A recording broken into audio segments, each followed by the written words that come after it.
ఎంత తప్పేశాను. ఆ గుడి జోలికి మాత్రం రాకండయ్యా. శివుడికి కోపం వస్తే ఊరికి మంచిది కాదు. గుడి కొల్చడానికి పోయిన మనుషుల్ని కొట్టినాడంటన్నా. ఏ ఊడ్రా?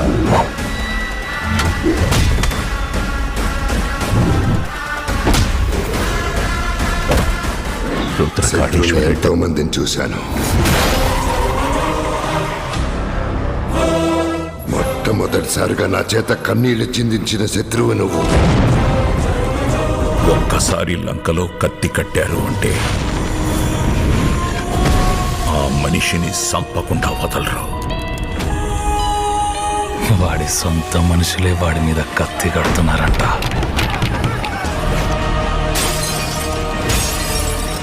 ఆడి విషయంలో ఊరంతా ఒక్కటైపోయింది.